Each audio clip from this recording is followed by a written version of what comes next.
everybody to Pema TV. Welcome to Friday, March 7th, 2014. It's flying by. Yeah. Flying by. Let's see. Tomorrow's one of my youngest sister's birthday. Is it? Tessa's birthday.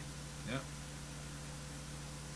And everyone, in fact, we'll have a little graphic later on that will have a clock on it. And there's a good reason for that, because Sunday nights we lose an hour of sleep. Everybody cheer, yay! Losing an hour of sleep. Daylight savings time is this weekend.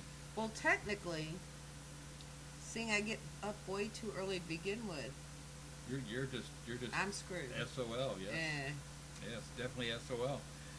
But you will have extra sunshine to be able to go to Metaluna Boutique and Stones.com and buy your stuff. Or show up at the shop. Or show up at the shop in Gladewater, Texas. All kinds of nifty stuff. What we're showing you right now is some handmade earrings that Kim made that are blue lapis. Yes, lapis and sodalite. Yeah. So those No. Lapis and opalite. and opalite. Okay. There is a difference. Very pretty earrings. They're all handmade. Handmade soaps, handmade teas. What else you got? Soaps, lotions, bath salts, teas, herbal remedies, essential oils, the 4 element oils, dolls, jewelry. That's all handmade. Candles are hand poured. Partridge in a pear tree. Stones, crystals, Nice. clothes. You'd think I'd have all this memorized by now. You would think. You would think. Also, be sure and get your tickets bought and come see the two of us, plus a bunch of other really cool people. Selena Rome, Martha Anna Decker, Dakota Lawrence, Larry Flexner, and I don't remember who else. Mitchell Whittington, Mitchell Whittington will be there. Dr. Rita Louise, Dr. Rita Louise. Kathy Nance. We'll all be at History, Haunts, and Legends That's right. in Jefferson, Texas on April 12th. Yes. And there's investigations afterwards. And there's Get your tickets, because we haven't even seen the building we're investigating, and Martha's taking one group and we're taking the other, from what I understand. well, Selena's group will be helping too. Okay, so that's 3 different buildings. Yeah, we'll get it covered somehow. We'll get it done! But tonight there's going to be a whole lot of gums just a flapping in the breeze tonight, because we are very, very pleased to bring. You can actually hear his show on his website. If you happen to not be able to make it all the way over there, you can hear him on the PEN radio page. Jim, I'm not going to butcher your last name, so could you say your last name for me? Well, if you notice the branding, it has the duck. It's Malliard like the duck. Malliard like the duck. I saw that other I in there, and I wanted to make sure. Yeah, well, that's why I kind of always throw the duck out there, so people, feel safe in saying it at least that way. So. Right. Well, my last name is Reisinger, so you can imagine how many different... Trust me, I've heard it every which way as well, so it's understandable. It's good to see you, man. It's good to be here. I've been poking around, since we talked about radio a while ago, and I'm actually glad to be... I'm doing video. My other computer that had the web camera built in, of course, took a nice little... How do I say this nicely? Dump. Nap, there we go. It's still slumbering somewhere, and so got a new computer, and I'm glad to... I hate Windows 8, but I'm glad to be moving on and with life. It's just got to move on with Windows 8, so I've got to deal with it. Well, your video is model installing. Well, I moved. I was telling Eric earlier that I would have Dora in my background. I'm actually kind of sitting on the floor, so you don't see Dora. Well, there's nothing wrong with Dora, per se. No, there's not. Per se. Not yet. And the reason you throw the duck out there, just so people know, like we mentioned, you do a little radio ditty, and you've been doing that for a little while, haven't you? Yeah, since May of 2011, so it'll be 3 years here, coming up quick. That's like almost forever in internet time. Oh, that is. It's amazing how many shows I've seen come and go, and people don't get it. They think that an internet radio show is going to make them famous overnight, and it really isn't. Oh, trust us, we know. We started in 2010, March 19th. So, almost 4 years. But No, not with everything. Yes. We got married in July of 2009. We started in March. See, she knows. Don't doubt the lady. She knows what's up. It just at PEN. Right. Oh well, we were with another network. Oh, other networks don't count. March 18th of the year before. There you so, go. That's see, why I said 2009. So I wasn't wrong. You weren't right though.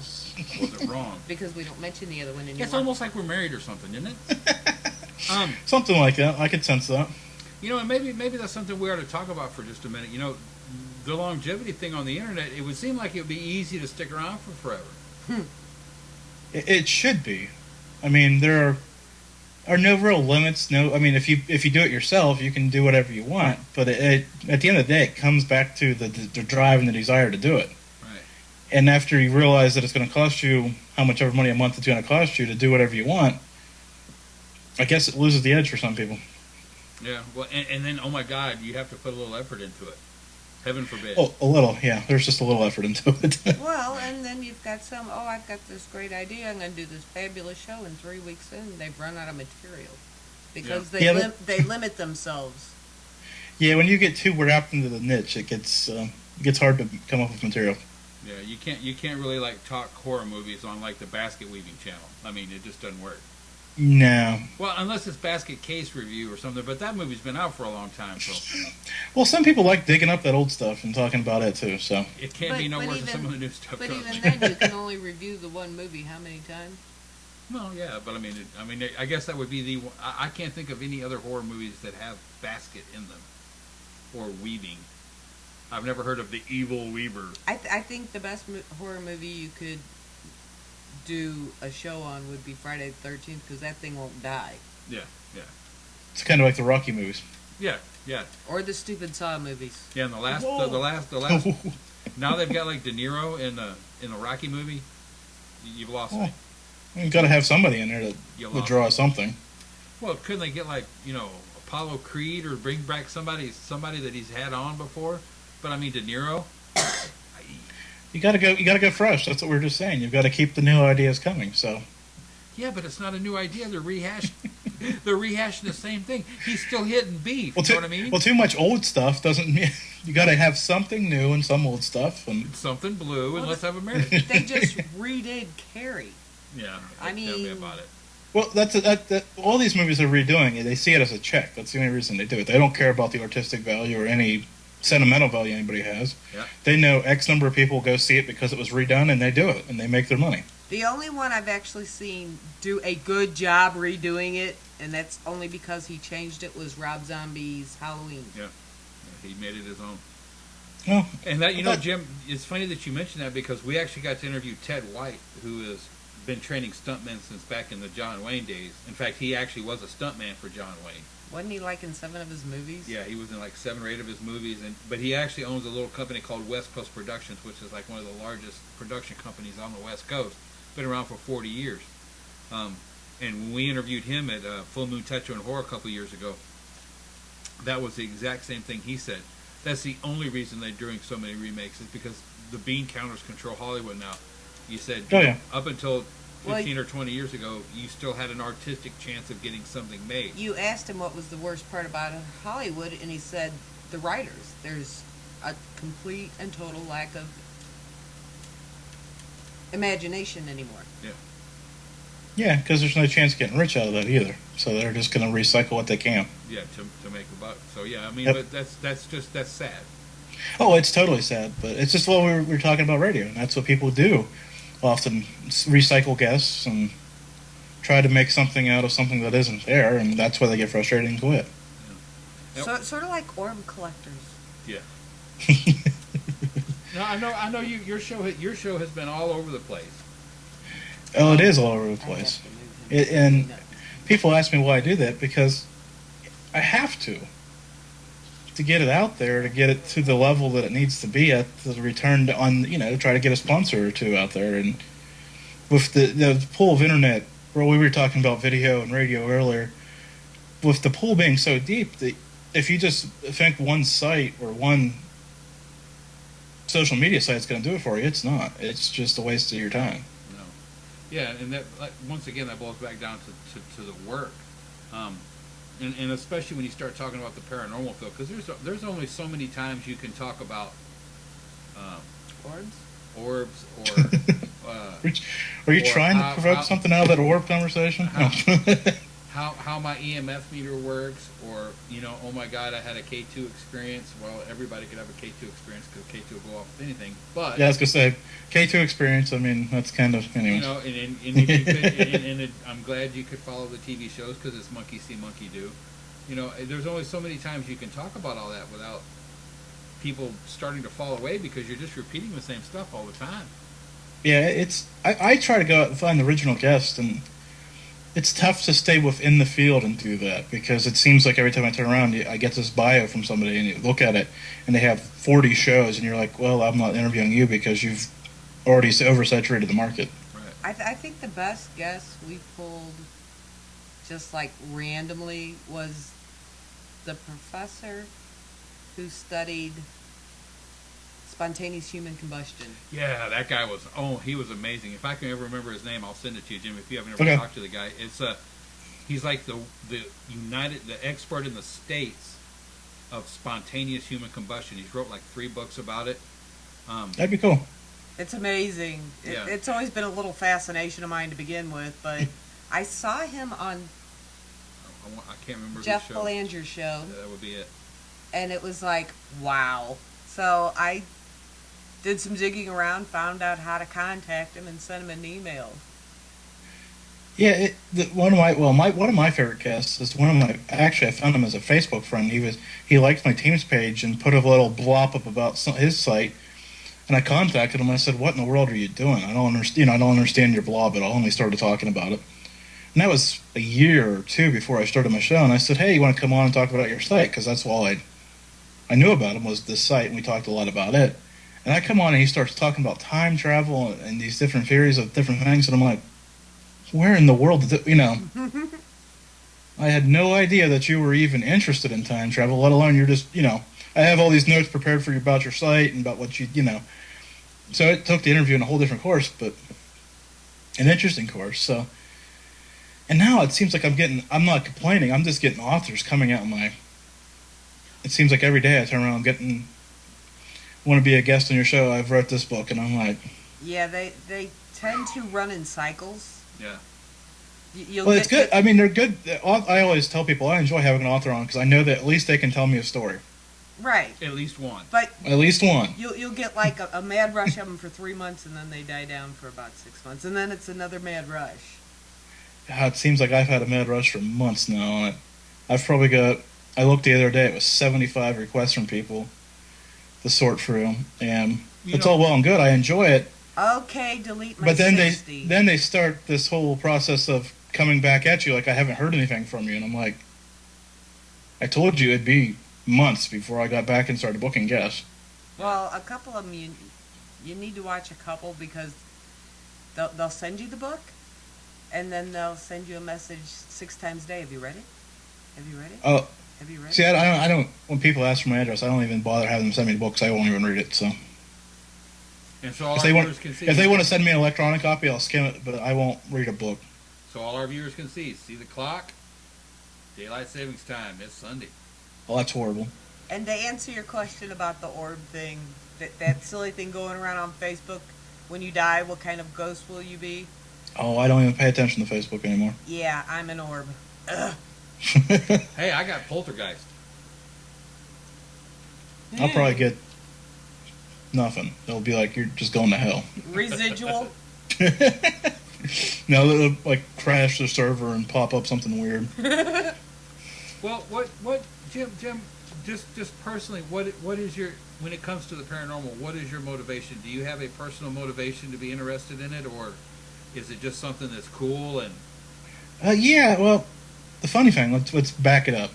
This is where I always joke because some people would say I'd have 26 years experience, but I don't go that route.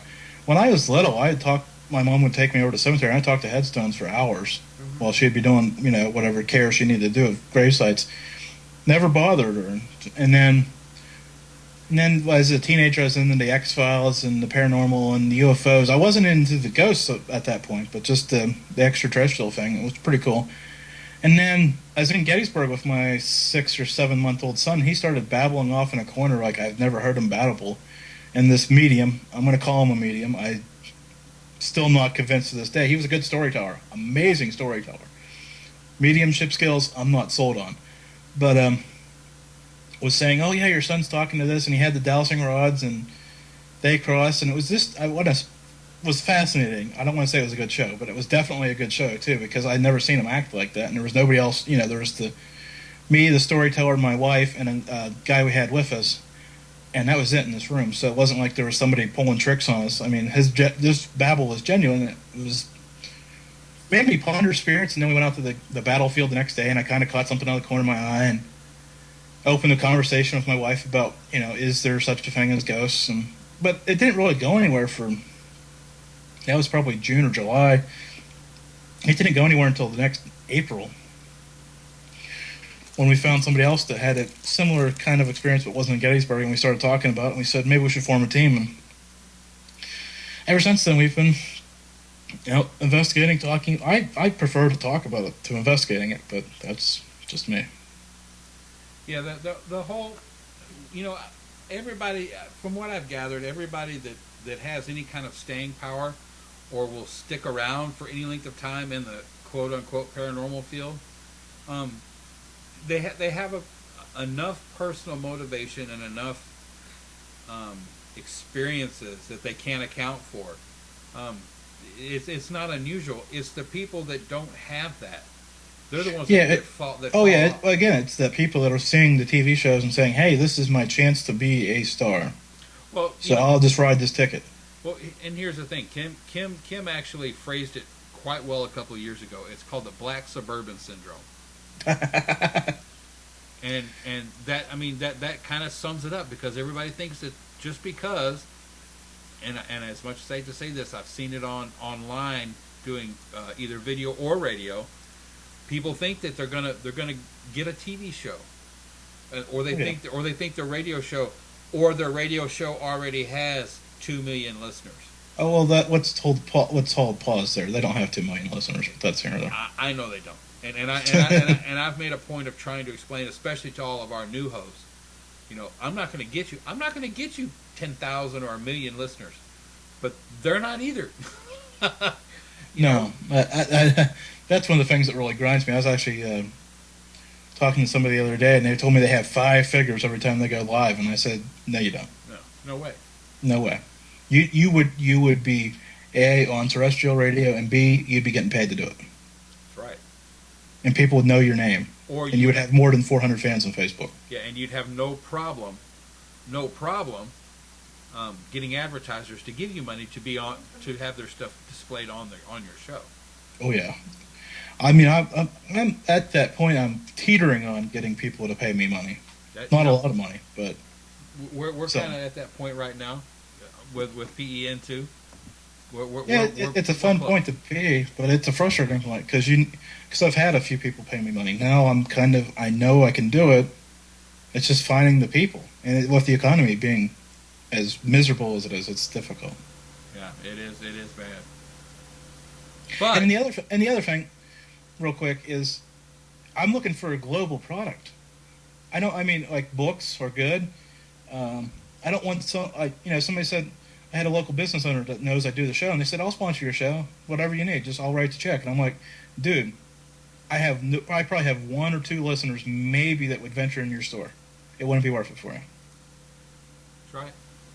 I mean, I could have took the check and ran, but I just figured I'd be straight up with them. I said, it wouldn't be worth your money. So. Oh my God, that's the E word. Are you sure you want to talk about the E word? Which one's that? Ethics? Yeah, go ahead. I'm harping on paranormal standards, so let's talk ethics. It's all good. Yeah. Well, that's something that a lot of people don't understand. They, like you mentioned a minute ago, when they get into this, they think it's a free-for-all. And you still have to have ethics and standards to have any staying powder. That's the thing. The shot jocks don't last. They're very, very popular. The only one is, or two that I can think of right offhand that are exceptions to the rule are Howard Stern and Mancow. And Mancow was doing and look at them. Yeah, exactly. They lasted, but like Howard's on XM now. He burnt his original market to a crisp. And if there wasn't another platform, he'd be done. Yeah. And look at Mancow. He was doing a crappy reality show about selling cars in the middle of Missouri.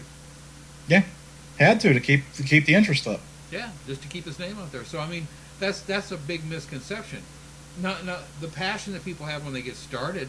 That's all fine and good. But once again, you can't cut people off at the knees. You can't be the guy that invites everybody on and then cuts them to shreds because you won't last. Yeah, there's no doing that, and your listeners, I mean, if we're doing paranormal, so there's a level that you can reach and be polite and ask the questions, but if you start attacking people, say this orb topic that keeps going, we're just going to keep going around it. I don't have anything to say about it. It is what it is. But if you start bashing all these people, you're going to alienate the people that listen to you on a regular basis because they don't want to hear that every week, and B, you're going to run out of guests because nobody's going to want to go on and be bashed about it. Right. Well, first of all, if you invite a guest on, you shouldn't bash them for anything. What you personally think, you keep off the show. I have shows where I go either all me or I have call-ins, and I'll cut anything up that night. Or I have a final thought on the end of my show. I'll cut it then, but I won't cut it about the guest. I'll save it for a few weeks and then cut off about it. But I can't. I won't bash a guest. I'm there to get their opinion on the things, and my opinion stays out of it. Yeah. Well, we have a few topics. I mean, demons. There aren't demons every week, everywhere, and popping up in random there places. Yeah. But step away from the Paranormal State DVDs. But I was gonna say, it's our beliefs, so everybody's entitled to their own beliefs. So if a demonologist comes on and discusses it, it's his show at that time. That's required taste for a demonologist to talk about demons. Right. Well, if your local Main Street investigator spends an hour talking about demons like they're that's his forte, that's when you start to wonder if they're doing it for the right reasons or have the right level of knowledge to be even talking about it for that long. That's right. Yeah, we've heard one of those. Yeah. We know. Oh, I'm sure you probably heard more than one of those. Well, we know one, but we've heard another one, and his level of knowledge came from 3 books he read as a teenager. Well, that's the thing. It's anybody can say they're a demonologist. I love that about this. Hey, Jim, Yeah. You're a demonologist. I know. I'm Ooh. also this, that, and the other.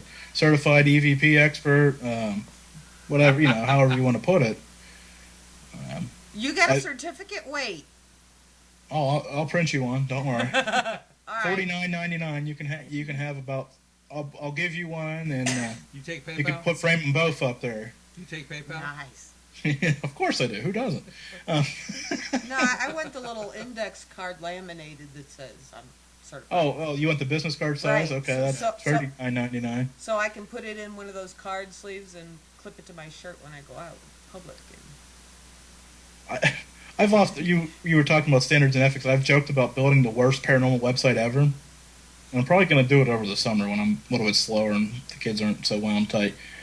But I'm going to put on a banner. Well, you know how you see all these banners for people who've been on these TV shows or these networks? I'm going to put like cops, court TV, all these other things, because it seems the field has spun in the last 6 months wacky out of control. I thought it was bad before, and then probably last Thanksgiving when people started burning stuff down and all this other stuff, it just seems crazy now. I don't get it. Well, don't forget to add, and this is our favorite, and we've actually seen it, as seen on YouTube.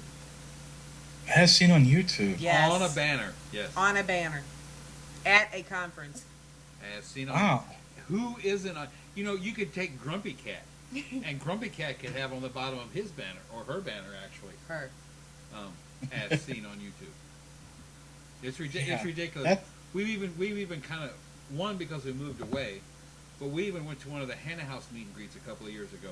Met a team, very, very nice people. They had T-shirts, they had coffee mugs, they had about at the time about $4,000 worth of equipment sitting on a table.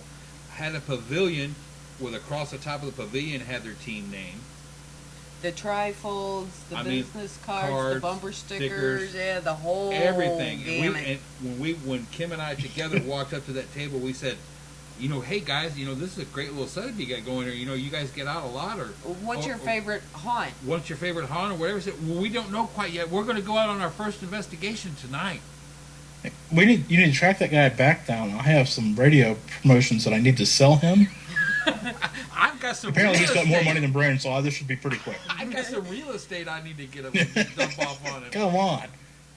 That's the other thing that kills me. The people that say they're non-profit and then they want to sell you this ghost tour and their T-shirt and their DVD of their best hits, and it's like, okay, and then you're pocketing the money. I'm sure you're not actually reinvesting it, or if you're reinvesting it, it's still not non-profit. It's a business at this point. So I've never claimed non-profit anything. So well, no, I'm not saying you. I'm just saying in general. There's so many people out there that say they are and they're not. Yeah, and there's no problem with not charging for an investigation. I have no problem with that. And there's no problems with taking donations if somebody wants to help with your gas money to get home or whatever, or take you out for dinner or anything. I have no problems with that at all. But the people that walk into somebody else's home and tell them it's going to take you $3,000 for me to lift this curse that I've detected here. Well, that guy in Houston that actually has on the back of his SUV, rent a ghost hunter. And it's like $350 plus mileage, plus this, plus that, plus this. And a bunch of us got together off of Facebook. I think there was like 90 of us who kind of blew up his phone, so he stopped answering it and changed his number. But that's beside the point. Well, see, this comes back to the standards thing that I'm trying to get together, and it seems I've only had it up for probably 3 weeks now. I just kind of threw it up one night. I was just frustrated. I had done a show about it in October, and it caught, according to my Stitcher ranking, it dropped 600 points. People don't want to hear about it, so I figured it was time to talk about it more. And in lieu of having a show spot to talk about it more, I said I'll create a Twitter account and see what kind of buzz I can create. And I threw some tweets up, and next thing I know, I'm getting these people, who are you to say what standards are what? And I'm like, I'm not telling you to follow anything. If you read it and think it's positive, adapt it. If not, fine. Right. You just keep going out and doing your thing. And the best thing that happened was this one lady was slandering, trying, all this other crap, because I wouldn't agree that a 1 second EVP was anything of note. Right. It's a 1 second EVP. It's not worth anything. It's not. You have to have at least 3 or 4 the event and 3 or 4 after. You need to have that to make a decent call on any EVP. Yeah, at least.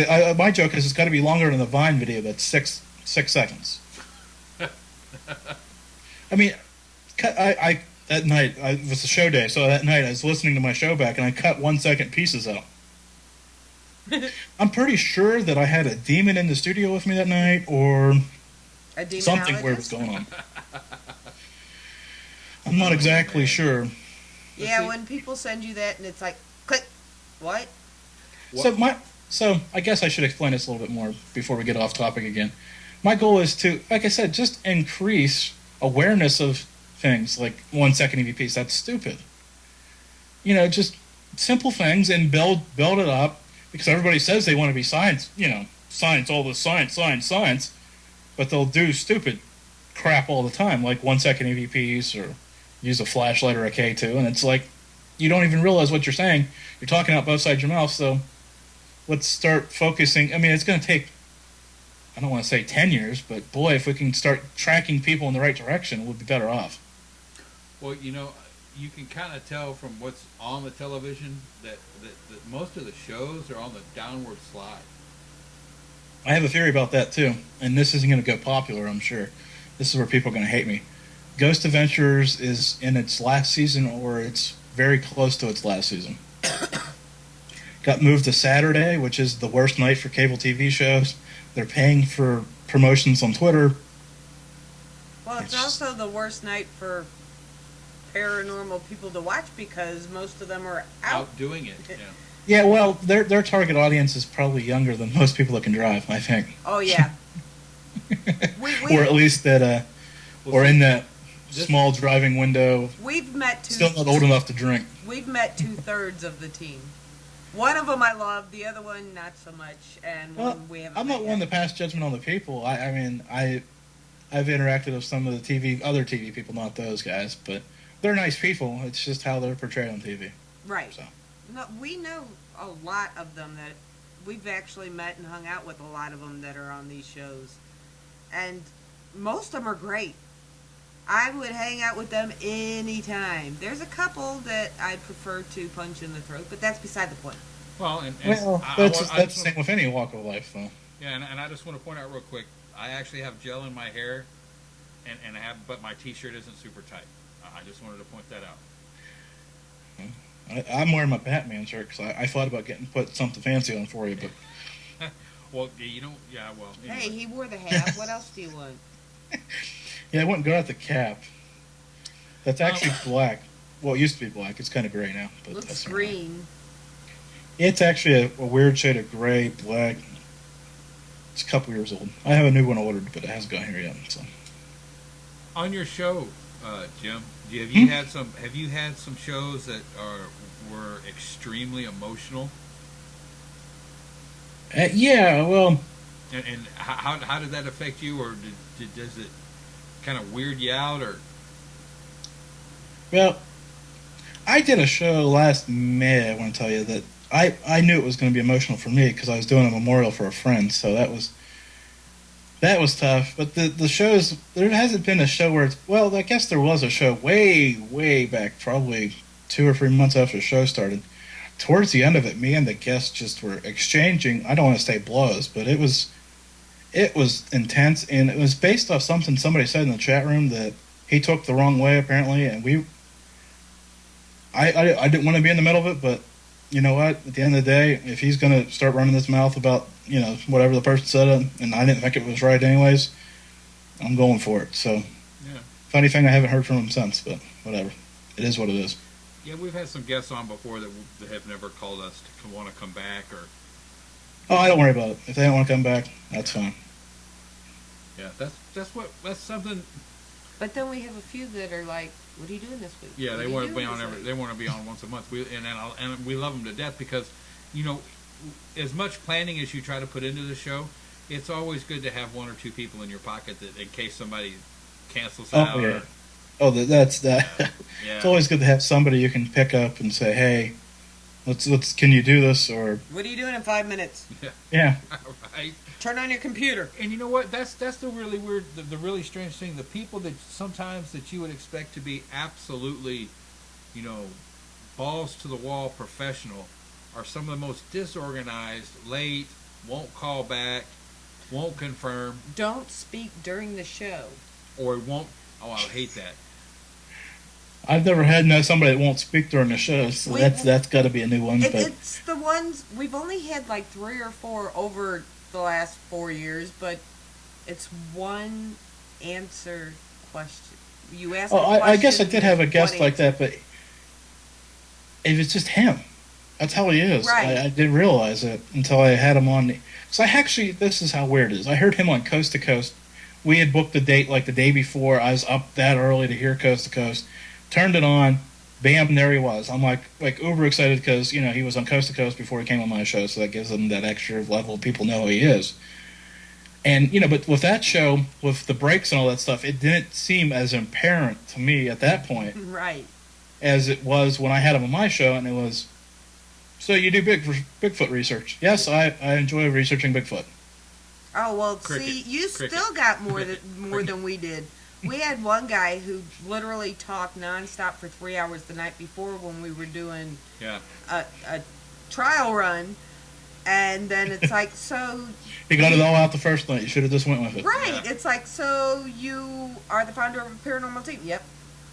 Cricket. Chirp, Yeah. chirp, Cricket. chirp, chirp, chirp. That goes back to the author thing, too. Authors like to talk. Yeah, they do. Well, that's because I spent so long not talking while they were typing. They got to get that out. They need to get it out, yeah. So. Yeah, but we enjoy what we do, or we wouldn't be still doing it. Right? Well, you have to enjoy it, and people ask me what's the best part of doing the show. It's doing the show. It's by far the best part of it. It's the payoff for all that work that you put in during the week, doing the research and booking the guests and all that other stuff. Well, plus you also, I don't know about you, but we have a much, or I don't want to speak for you, rather, we have a very expanded view of the paranormal that a lot of people don't have. A lot of people have got the blinders on, and they can't see to the left or to the right, you know what I mean? All they see is their little box ahead of them. Oh yeah, I enjoy, like I said, I enjoy talking UFOs, Bigfoot, demons, demonology. I enjoy everything I can get my hands on when it comes to the paranormal, and even some of the stuff that I can't within the paranormal. I get my hands on. Like I've had musicians on, I've had authors on. I had Jim Defelice on. That quote that goes around with all my stuff. New York Times bestseller when I booked him, which was just one of those moments that you realize that you kind of arrived at a different point when you can hit the New York Times bestseller list and see your guest right there at the top. Yeah. So well, we had, what's his name on? The guy who played Malachi on Children of the Corn. I want to say Courtney Gaines. Courtney Gaines, that's right. But he's a musician now. Yeah. So it wasn't really paranormally related, but he kind of did the horror thing, and now he's into the music thing. And people find out that this is what I do, and we finally break that wall down that I talk paranormal, but I want to talk to you about your book or whatever it is. And by the end of the show, each and every one of them that we've had this exchange that's been kind of tense to get them booked, has a story or wants to ask a question or whatever it is. They want to turn and talk paranormal for a few minutes before they get off the air. Right. Yeah. Well, I think Courtney did too. Yeah, and we've even run into this. Like we went to a tattoo and horror convention. We were the only paranormal thing there. Yes. And sure you were. They're actually were. No, we actually Seriously. were. We were the only team. Okay, but Paranormal I know anything there. those people love paranormal. Well, we had people lined up around the desk. I know. Yeah, Saturday was crazy because they all had their own stories and nobody else to tell them to. And at that time, we hadn't been seen on YouTube yet. Oh, that's true. I mean, you got to be seen on amazing. YouTube. Where do you think all this the desktop broadcasting and the internet radio, where do you think all this is going to go in the next 4 or 5 years, Jim? But this is a funny question. I spend a lot of time connecting with real radio people, Sirius XM people, internet people. I study. I enjoy the study of the brand of radio, so this is a good wheelhouse question for me. Internet radio is going to be, it's already 80 times more popular than it was 2 years ago. As more broadcast networks transition to having an internet stream, it's only going to make the internet streaming more popular. The only problem is if you don't have a good quality product or something of note, you're going to get lost in the flood. Mm-hmm. So it's good. It's going to be in cars. It's already on phones. It's going to be in cars within 2 or 3 years that you can stream live internet radio and probably audio from other places too. Like you were talking Roku box.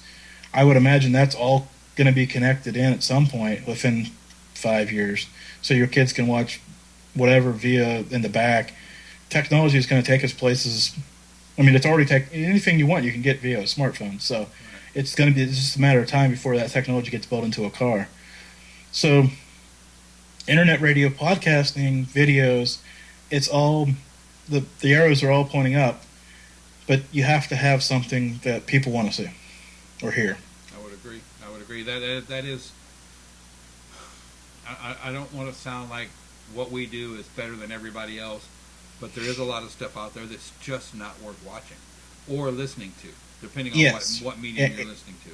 Yes, and quality of it is important as well. It's not just putting out content. It's got to be better than most, or better than some at least, because there is so much horrible stuff out there.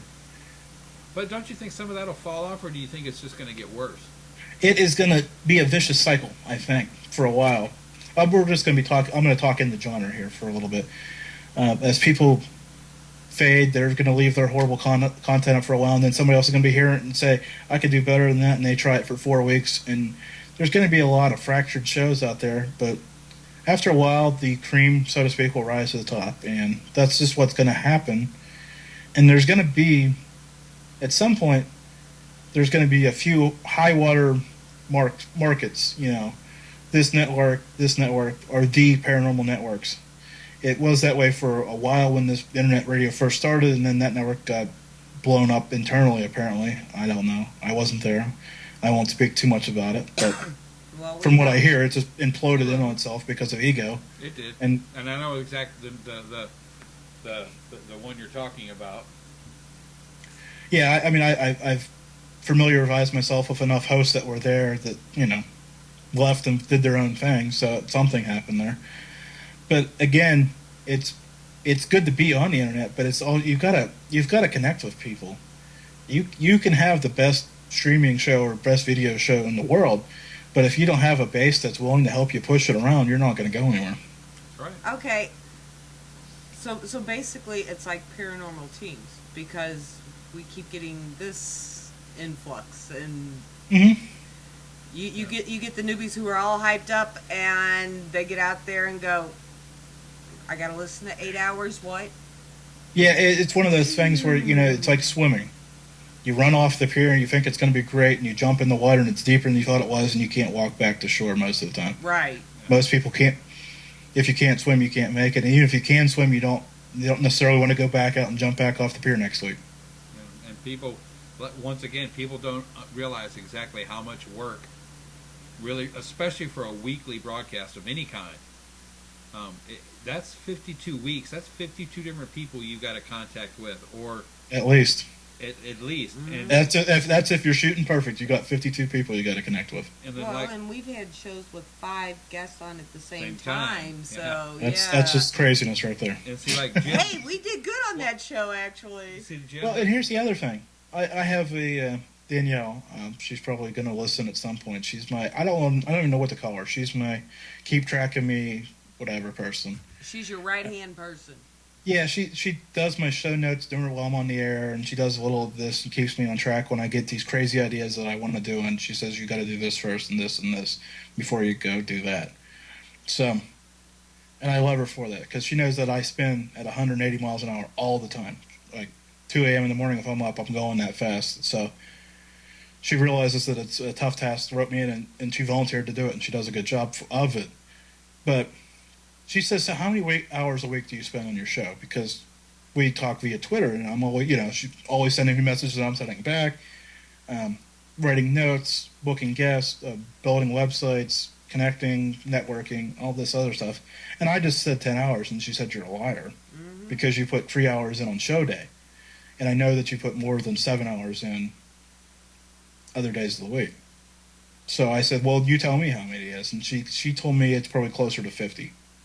Right. That I put in for a 1 hour show. For a 1 hour show, the minimum that should be put into it is 20. Yeah, somewhere in there. I don't know. I don't have no self-control, so I'm not a good person to base that off of. Well, and look at it. I can totally appreciate that point of view, because we have 13 live shows, and I spend at least 3 hours a day total on the network. At least. Yeah. You need to double that. So It's yeah. Well, I have my notebook here where I have my list of projects, which is 4 pages long now. My future guest list, people that I want to have on, people that have requested being on. I try to keep track of the order, even though my email does that, but I sort them out so I have a better idea who I want, and when I'm going through the email. The actual people, I've actually wrote down every guest that has been on. There's this actual long hand-written list. It's a couple pages now. Someday somebody will have it and be really happy to have it, I hope. yeah.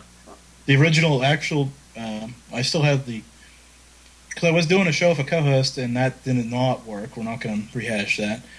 And I sat down the next day and I wrote out my notes if I was going to do a show, what it would be. And I still have those too, and I refer back to them just to make myself laugh once in a while. But most of the issues are still issues in the field. Well, I've learned that if I do a full study on a guest, they always cancel at the last minute.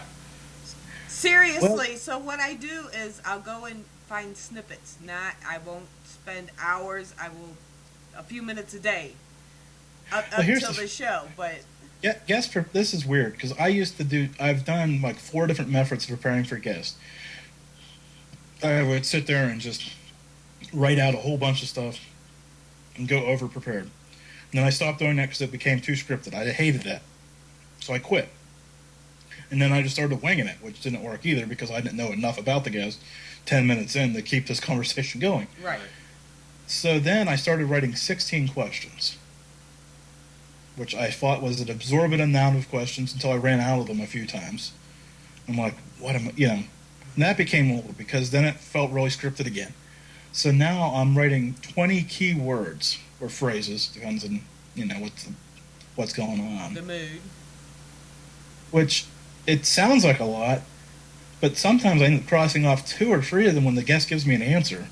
Because he'll cover something that well, and then he'll transition to the next point, and I'll lose 2 or 3 points in one answer, the first question. So, right.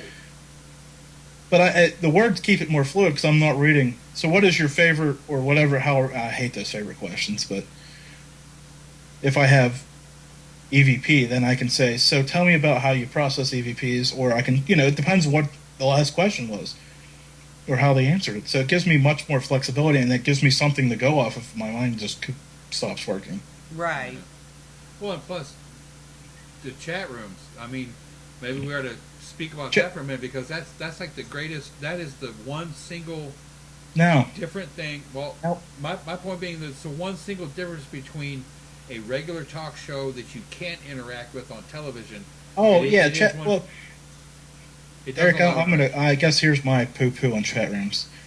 They have declined in attendance and interest over the last, since I've done my show, it's just kind of dropped off. And I'm trying to push my people back on the social media, on Twitter, preferably Twitter, because that's the one I monitor most, and talk about it there. Because, now here, you're going to have to follow this for a minute. If they're talking about it on social media, somebody else sees it and wants to interact or wants to listen. Sure. It's tough because people that are familiar with internet radio are so familiar with the chat rooms. They don't want to give that up. But so many people are listening via their phone or wherever and don't want to be involved in that at all. They just want to listen. That's fine. I get it. I listen to shows all the time without signing in the chat rooms because I don't want to cause a stir. It seems like every time I walk in a chat room, it seems like either people love to see me or hate to see me or whatever the case is. So I sometimes just listen. So I get that end of it too, but my goal eventually is to be chat room free and have listeners interacting on Twitter. But you have to admit you have never been given a hard time in our chat room. No, not here. No, but there are some places that see me as a rival or however, I don't know. No, I completely understand because I go in under Kim, P-E-N, Pema TV. If you go into another network, you'll actually have people going, can you change that? Yeah. No, that's who I am. Yeah. I don't get it, but so whatever. It is what it is. I do appreciate if you're intimidated by me, great. I enjoy that. Don't right? You better not show up because I'm going to crush you anyway, so. Well, that is, I do appreciate what you said about Twitter, though. I mean, that does make a lot of sense. It's just, I think that would be very difficult to have simultaneously going on, I would think.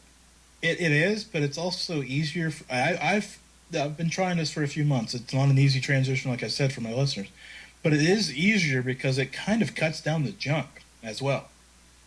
Because if they're taking the effort to tweet at iTalkParanormal, shameless plug, they're going to do it about the show. They're not going to do it about whatever random conversation that may have spurred in the chat room before. Right. So it's tough to a point. And then I have these people, I love them, who will tweet me because I know I'm live and they're listening.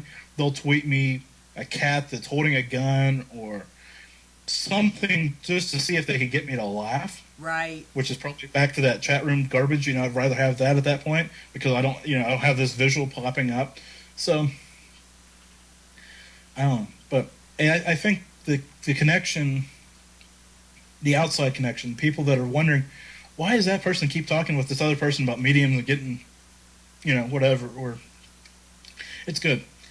Of course, now I worry about Twitter, doing the Facebook thing and killing itself. But well, that to me, there's two sides of chat, and I recently got in trouble for carrying on a non-topic conversation. Yeah, but that too. What they have to understand is Eric's producing 3-4 shows a night. I walk in the house and we have no conversation because he's producing the shows. Right. And I can't talk to anybody else on the phone because it'll interrupt the show. So if we're in the chat room and say a few things, I gotta get out I spend 6 hours. Yeah, and the thing is, I just want people to be enjoying themselves in my chat room. I mean, I'm on other networks and they have these rules, and I've never banned anybody. I can't ban people from my chat room, first and foremost. I have it hidden now because it almost crashed my site a few months ago because it had 70 people in it and almost crashed my site, which would have been bad. So I kind of have it hidden now. But I've had the Twitter thing. I have this notebook where I keep my guest questions, and it's special, and that was one of the first things, and that was back in August. I said it said get people to Twitter and start tweeting about the show, and then the chat room almost crashed my site, so I kind of pushed that issue a little bit more than I wanted to. But I think at some point it's going to be good. It's just not there yet. Well, the way I see it, if there's, regardless of what they're talking about in the chat room, if they're sitting in the chat room, they're paying attention to your show. They may be having other conversations, but they're sitting in your show, and they purposely came there. It's not forced. Yeah, you can have that other them. Conversation on Facebook or Skype or any other. There's 100,000 places you can carry on an IM conversation. Right. So if they're there doing it at your site, take it.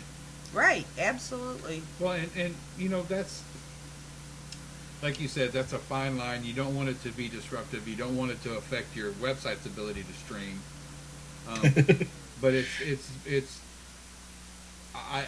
so important to us to have that interaction. However you do it. Yeah, you've got to be interactive. There's if it's, like I said, if it's Twitter or your chat room, you have to have something. I've been to shows that just have the player, and it's like you're missing a whole part of what you're doing. Right. Well, and we have so many call-in shows too. That's something else, Oh, I didn't do call-in shows for the longest time, and then I did one, and the owner of Dark Matter, well, the manager of Dark Matter, I don't know. Anyways, that's a mess. Owner, manager, however it goes, called me the next day and said, a couple weeks later, he was listening back to a few shows. He says, you should do more call-in shows. Not A, because it shows you're live. B, because you can do it. There's a lot of people that try to do it and fail doing it because they either get too wrapped up in themselves or don't know how to handle the people that are calling in. It's an art. It's really difficult to do, but it's fun. I enjoy doing it. I think I've scheduled one a month except for June or July. I got away from it when I was booking guests, but yeah. Well, that's the thing is we're so connected that when you're doing any kind of broadcasting like what we're doing, you have to be able to connect to people, but people expect to be able to connect on multiple levels and have control. We have a huge percentage of people that are watching the show right now. They're not going to show up on that viewer counter on live stream. They're not going to show up until I look at the website statistics tomorrow. But that just means they're logging in on a tablet, they're hitting full screen, and they're watching TV. Yeah, that's what it means. So I mean, it's difficult to actually get a grip on numbers. I mean, even though I base all the things off what I can see, I know there's more people that are listening that I can't get a server report for. Right. And I found the most accurate to be, our, like I said, our website numbers, because it'll tell you unique viewers, unique visitors. It's just been the most accurate because you start talking about the differences between Ustream, live stream. What is it? Blip. Just remember, those are all video shows. Those aren't radio shows, gang. Right. I'm just going to say that. Hey, that's the most frustrating thing in the world. I just started a radio show. Where is it at? Ustream? Yeah. No, you didn't. No. Yeah. You're doing a video show. It's now seen on YouTube. Yeah. Now it's on YouTube as well. Yeah, we were talking about that earlier about how people say, well, I'd love to be on your radio show. It's not a radio show. It's a video show. Well, and even after they're off it, they're saying you can check out the radio archives at, and I'm always typing under it, it's not radio. Yeah. But they're so used to the radio shows. Radio was so dominant for a while, but now I don't think half of them pay attention to the fact that we got you on video. It is no longer radio. The pendulum has swung. It's now people want to do video or are doing video and not wanting. I mean, I don't know. Well, 5 years ago, the technology for video was crap. There's just no other way to say it. It was undependable, unreliable. You looked like Pac-Man, and I'm talking about the 8-bit version where that was all pixelated. Yeah, but I mean, the quality and the technology is now, like you said, it has swung back. Look at the phones. Hell, most phones now come with 2 cameras. Yeah. So there's one looking at you and there's one looking the other way. So, I mean, like I've said, the technology has finally caught up with what it's doing. We still have some blips. We lost 5 shows this week because of a server error at our stream provider is. Right. Well, that's nature of the beast. Though, when you're doing internet stuff, it's all on this cloud, and if there's a storm up there, you've lost a lot. Oh, trust me, we know. We were in the middle of a show with one guy. That's an actual storm. He's talking about and a tornado hit and took us out. Literally, I was talking proverbial storm, but a literal storm's the same issue. Do you remember the storm that went through St. Louis and took out part of Malliard Airport? I do remember hearing about that. We lived 13 minutes from Malliard Airport. That tornado actually hopped our house. Oh, that's so right in the middle, and it happened on a Friday night. So right in the middle of our show, you hear this, kablam! Power goes out. It looks like we're done. But the tornado warnings have been going off for like 6 hours, so we weren't even paying attention anymore. I can't remember who our guest was because they kept saying, "Well, what's that noise in the background?" It's a tornado siren. Don't worry about it. I know. We promised to have back. It's not affecting you. Just pay attention to me. Focus. Well, the bad part is everybody who was in the chat room and viewing it saw it too, and then had no way to get a hold of us. And like a good, like 2 very well prepared paranormal investigators, Kim and I grabbed a flashlight apiece and our SB7 and turned off the scan, and we had an emergency radio. Yes, we did. That's good. So if you're ever stuck in a storm and you have an SB7, you just stop it from scanning, and it makes a perfect little radio. That's a good thing about being a paranormal investigator. I always have batteries too. Batteries, yeah, flashlights, batteries. Hey, and even if you're a bad paranormal investigator, something blinks, you're going to have some kind of light. Yeah. I was going to say, you're going to have something that has a battery in it as your paranormal investigator. When you do go out and do paranormal investigations, Jim, and we've asked this of a lot of people, do you do any kind of protection, prayer? You wear any medals? What's your feeling on that part of what people talk about when they go out? I don't necessarily do it, especially for investigations. I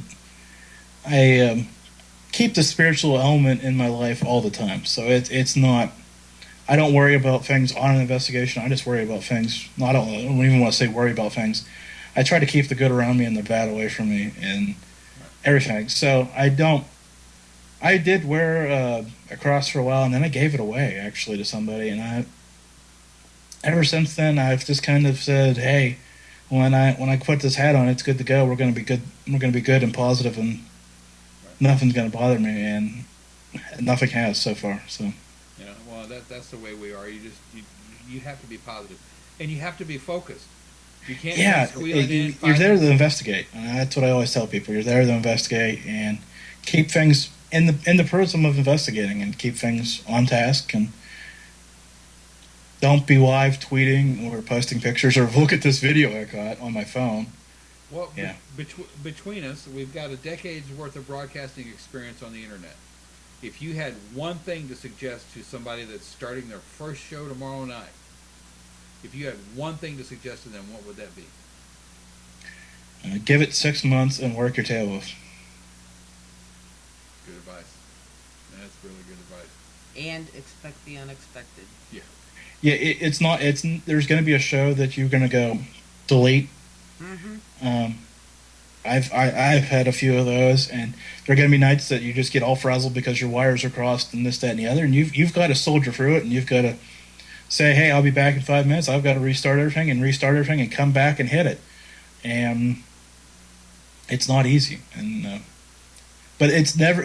And the worst thing is trying to be perfect and being something you're not.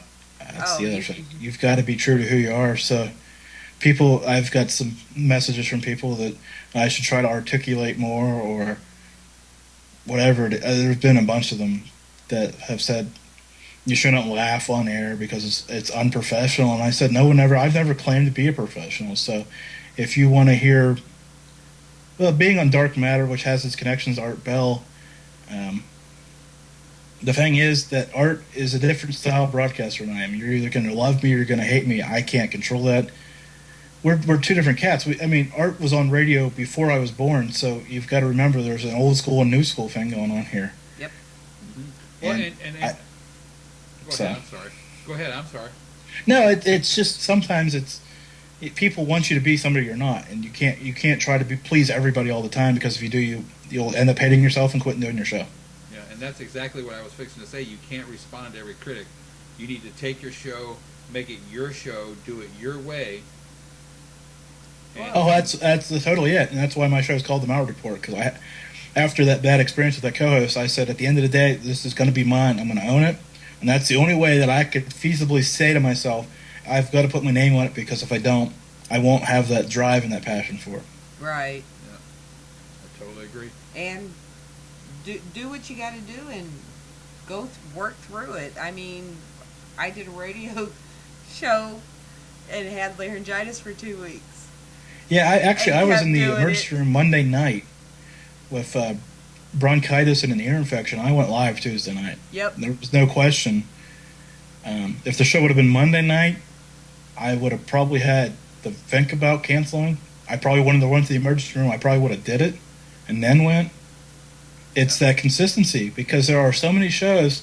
I mean, I have Stitcher on my phone, and I listen to a bunch of different shows, movies and whatever. Even though movies aren't my thing, I like hearing podcasters, I like hearing that. But if you don't do a show, your show doesn't show up that week to them. And eventually, if you don't show up enough, they'll just delete you. Absolutely. And find somebody else. And that's the same here. I mean, if you don't show up and do your show consistently, they're just going to stop showing up to watch. Yeah, if you don't, the old joke is take 2 weeks off and quit. Yeah. There's no way to gain that momentum back. Okay, well, let's go through the vocabulary: hiatus, vacation, re-energizing. What's another one? Reinventing, rebranding. There you go. There's so many of them, and the bottom line is you either want to do it or you don't. Exactly. End that show, and if you want to come back, you're going to have to rebrand it anyways and put that pot back into it, and hope that your name had enough clout with it in the first place that you might get a few listeners back. Well, and then there's the 3-month death sentence. If you rebrand, you better do it within those 3 months, because after those 3 months, nobody remembers you after. I don't. In this cycle of Facebook and Twitter, from the time my show blew up with my co-host to when I was back on air with my show was 10 days. Mm-hmm. And that was only because by the time I talked to my wife and picked a slot that would work for both of us, I had missed it. Because Tuesday, I had missed it. It was Wednesday morning when we finally figured out that I could do it on Tuesday night on a consistent basis. Or it would have been 3 days, 4 days, whatever it is. Yeah. But 3 months is the death sentence. 3 months is it's closer to a month. If you're not actively saying, "Hey, I've got a show coming. It's starting soon," within a month, forget it. All that stuff's gone. Within a month, some of your closer friends, our best viewers, may go, "Okay, let's go check it out." After 3 months, they don't even know who you are. It's ridiculous. 3 months is too long. In this, how many shows have been started and folded in that 3 months? I mean, it's just right. Well, and then the other thing too is the technology to do.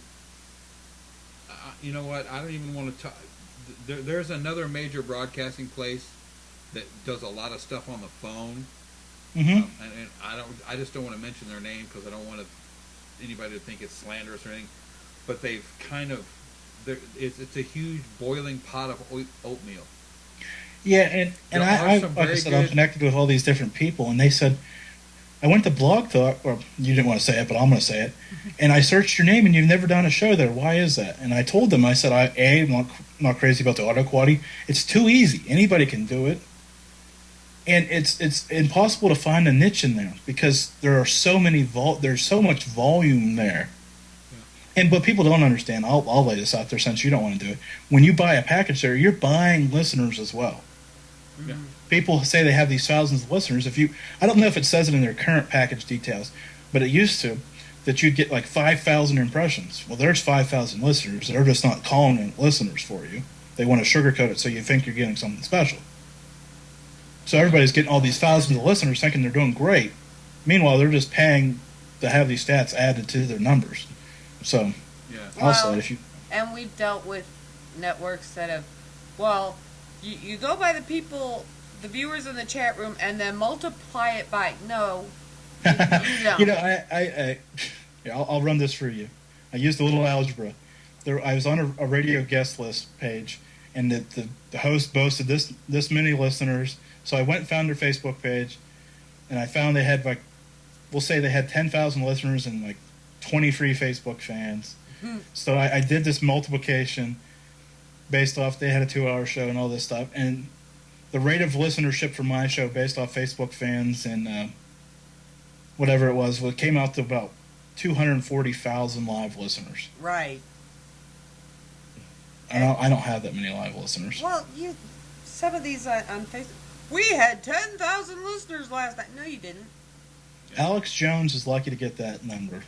He's one of the top, probably the top internet host right now. Well, and I've had to tell this to people before too. CNN, MSNBC, they put a video up and they get 7 or 8 or 9 or 10,000 hits at a time. They crash. Yeah. So you're telling me that you have the just the financial ability to stream to afford to stream to hundreds of thousands of people. Pull this one. It plays Jingle Bells. Here's the thing: people don't understand. Being in the internet, like I said, I study this. Every server, internet radio server, only holds 1,000 listeners. Mm-hmm. Now, such sites offer unlimited listeners. But here's the catch: you have to go in and request adding thousands of listeners, and after a while, they'll say, "Sorry, we're not going to do that anymore because it's costing us too much money." So it's not foolproof that this unlimited package are really unlimited. Right. Not that I've ever run into that. I've had a conversation with somebody that kind of was like, what do I do? Because they're not going to extend this out forever. And I said, well, you just probably need to get 2 or 3 different servers and make it work.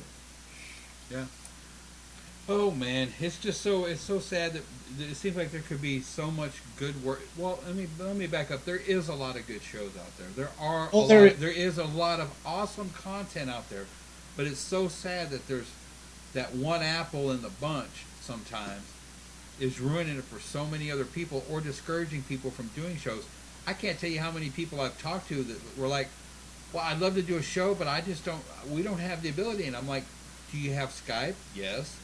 Can you fill an hour of content that somebody would want to come back and watch? Yes. Well, you can do a show. That's it. Yeah. That's it. Yeah, it's totally. I mean, at the rudimental level, yeah, that's possible. But it's okay. I'm going to take you back to before I started with my co-host. I was doing a video show with my team, and I said, hey, I want to do this internet radio thing. It was cool. It was new. It was edgy for me. I hadn't really been into it. So I contacted this one guy that I was listening to a show, and he wanted to sell me a server right off the bat. I didn't know what a broadcast program was or what even a server was. I just wanted to do a show. Right.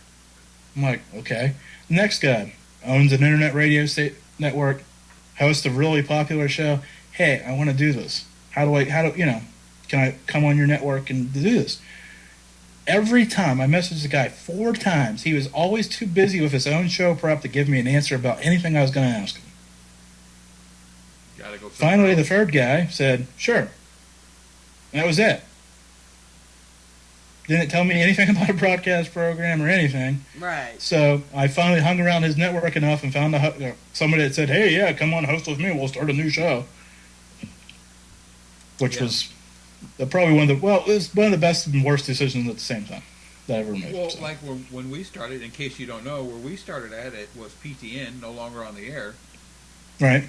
And we came on board. We basically were in a chat room. They asked if anybody had any different show ideas. I threw a show idea out there. The next weekend, we were doing a show. And we're still doing and we're the still doing same it. And eventually we'll get this crap right. But that's my joke. If I ever do the perfect show, I'm done. I'm out. But that's what that's the thing. We started out that way, but we learned the technology. In fact, it got to the point right before we left, we were actually running the network. The owner was gone. When you had a new show host that needed training, who did they come to? They were calling me. There were days I worked a job. I was a receiving manager. I was up at 4:30, out the door by 5, at work all day till 4 or 5 o'clock in the afternoon. And there are days, you can ask him, that I would walk in the door, sit down at my computer, and I spent the next 4 hours answering questions about the network. Well, that was after the 8 hours I had already dealt with them. Yeah, we started out and we kind of cannonballed into the deep end of this thing, but we've come back up to the top. We've got out. We've toweled off. We've learned a few things, and now we can actually do some dives when we go jumping off there. But if you have the passion for it, you're going to run the craft of it. Oh, excuse me. But it takes time. It takes learning a lot of things the hard way. And it's practice. But you have to, like what we started off talking about, you have to do it the right way. You have to be ethical. You have to just do it the right way. And people just don't want to do it. They want to do it the short, make me rich way. And have you spent your paranormal millions yet? Just for anybody interested, we do not give away Suburbans.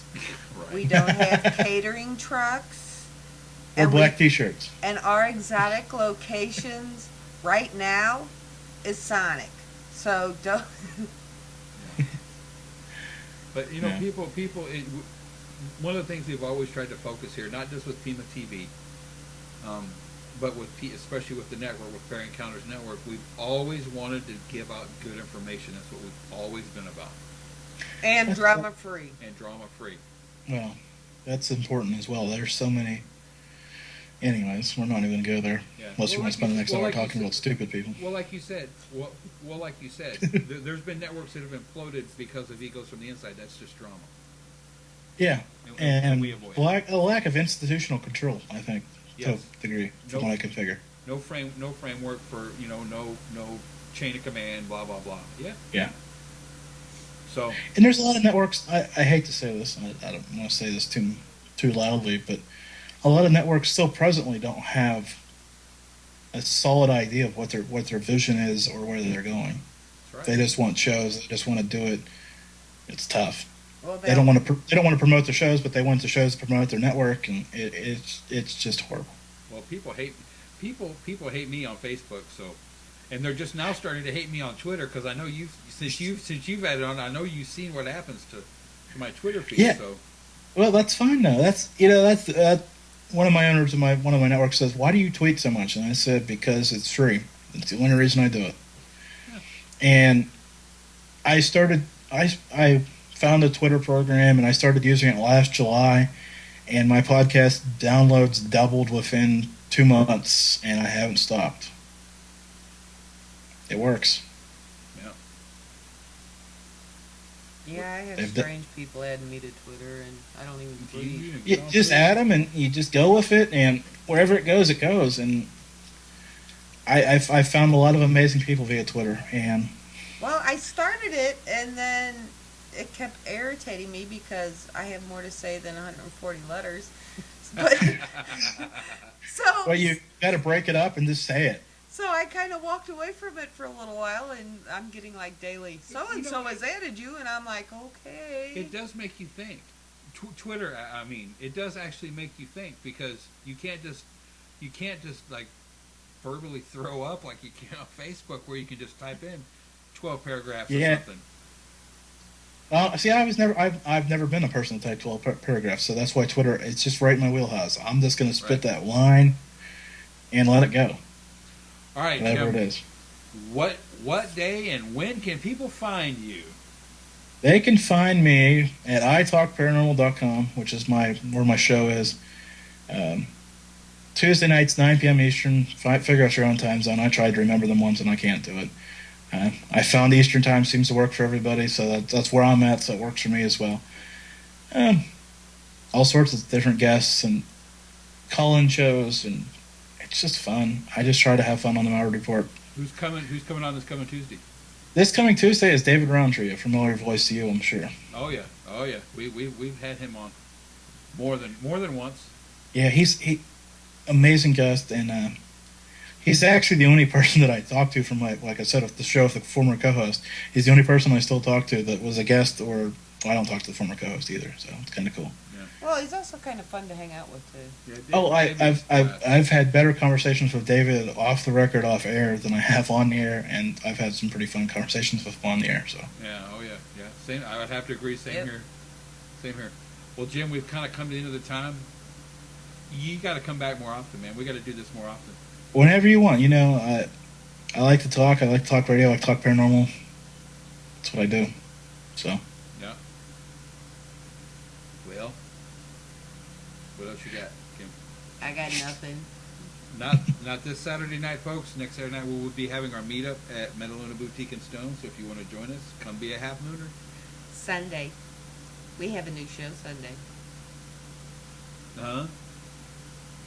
Yancy. No, I haven't talked to him yet. Oh, dang it. He keeps getting my hopes up and then crushing them. And it'll be on Saturday for his show. Saturday? That's right. All right. I'll shut up. Yeah, it will hopefully be announced tonight here sometime soon. I just haven't talked to him. Okay. So, Well, then I got nothing. why don't we just quit babbling and get out of here? Okay. Say good night. Good night, everybody.